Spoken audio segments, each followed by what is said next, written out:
The young man who passed away in a devastating crash on Monday has been identified. Good evening, I'm Haley Perot. Thank you for joining us. We now know the name of the teenager killed in that tragic motorcycle collision in Thunder Bay earlier this week. The family has confirmed it was their son, Owen Christopher Millington. The 17-year-old had just graduated from St. Patrick High School in June and had planned to become an electrician. He's described as someone who was always offering to help others. Millington was driving his motorcycle early Monday morning when he collided with a car at the corner of Maple Ward Road and Highway 1117. OPP continued to investigate the circumstances leading up to the crash. A funeral for Millington is scheduled for August 22nd. Local cycling advocates are calling for accelerated timelines for active transportation infrastructure across the city. They were at City Hall this week, where city staff gave council members an update on the progress made in the first 6 years of its active transportation and transportation master plans. Jessica Clement has the details. Active transportation advocates rode their bikes to City Hall prior to this week's council meeting to show their support for Thunder Bay's active transportation plan. Local advocate Ken Shields says after numerous accidents involving bicycles in the city, they're hoping to accelerate the timeline on some projects. We were looking for a north-south route, and nothing's been started.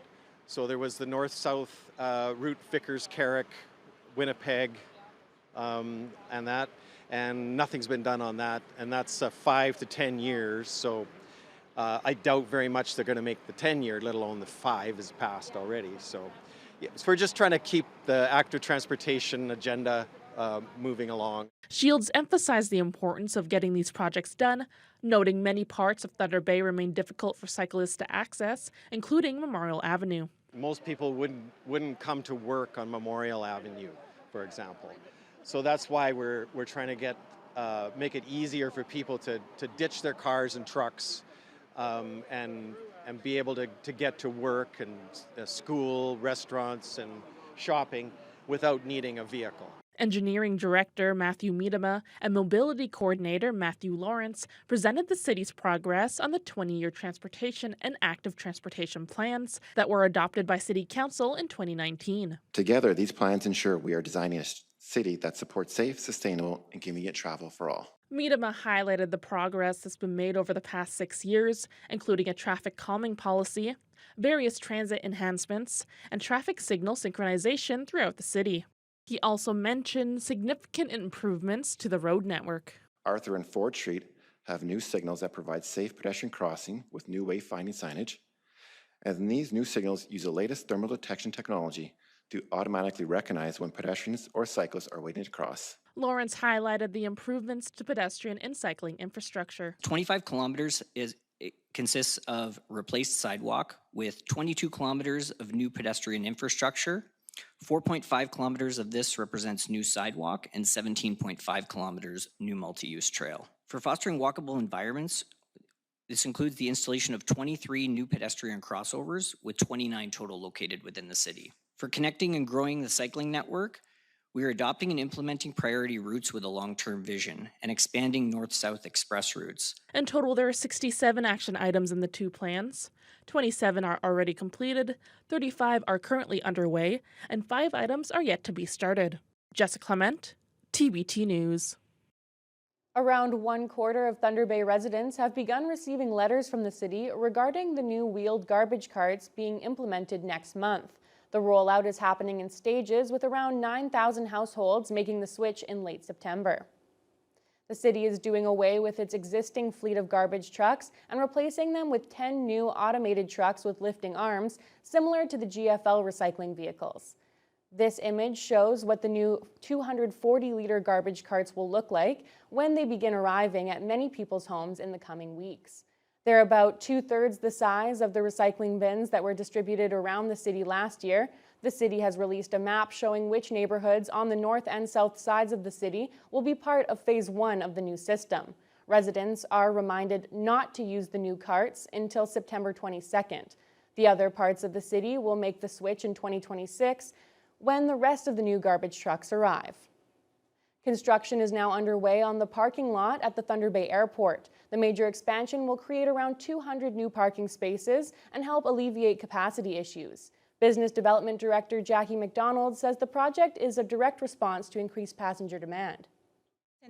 Since our recovery from COVID, we've seen quite an influx of passenger traffic, especially over the last couple of years, specifically during that March break travel period. We've seen, our lot unfortunately become full at times with March break travel and huge mining conferences out of Toronto. So this will help alleviate those peak constraints and help provide a better service to our customers. Along with 200 new spaces, the parking spots will also be larger in size, and the layout will be configured to maximize the space. Construction is expected to be completed by the end of October. The expansion comes with a total price tag of $4.5 million, and McDonald's says that's why the airport is also announcing a major increase to their hourly parking rates. Going from $2 an hour to $3, and a daily max of $22 now instead of $20. And to remind everyone, we don't have an airport improvement fee as well, so this little bump in increase has helped to offset those capital costs. The new fee structure takes effect November 1st, and travelers are encouraged to plan accordingly. Ontario is allocating up to $1 billion of loan support for businesses in the province's steel, aluminum, and auto sectors as the province tries to bolster those hardest hit by Donald Trump's tariffs. Ontario's Finance Minister Peter Bethlenfalvy made the announcement at Queen's Park today. Bethlenfalvy says the funds from the province's Protect Ontario financing program are specifically designed to address businesses impacted by tariffs only after they have exhausted all federal tariff support programs. We applaud the Ford government for moving this direction. The Premier and his cabinet have always been steadfast in their support of the automotive industry because I think they have a clear understanding of how much the automotive industry means to the Ontario economy. Hopefully we don't have to resort to using these funds, but I think it's useful for both those in the vehicle manufacturing sector and the parts manufacturing sectors to know that they exist and know that the province and the federal government have their back. A longtime Thunder Bay lawyer has had her license revoked by the Law Society of Ontario. Deborah Ann Humphreys was facing discipline on the grounds of professional misconduct. The ruling was released Monday by a 3-person tribunal after a hearing in June into Humphreys' conduct. The Law Society alleged that between 2019 and 2022, Humphreys removed $148,000 from her trust account and put it into her personal account without her client's authorization. All the money was eventually returned. Humphreys was also found to have practiced law in 2022 while under suspension. She had a clean record during her 29 years of practice, but a spot audit led to the Law Society investigation. The tribunal determined the withdrawal of funds constitutes misappropriation, and as a result, Humphreys' law license was revoked. Officials with Pace will be opening their new, larger facility on George Street within the next few days. Pace offers a safe space for those less fortunate to escape the elements and access vital services. The new building also includes a heart hub for those dealing with addictions. Jaden Billick reports. Pace Executive Director Georgina McKinnon was originally hoping to be fully moved into their newly renovated facility at 409 George Street by the end of July. But there were a few delays, so their cooling center and drop-in resource services were still being offered at their original location this week on East Victoria Avenue. McKinnon provided an update on their progress.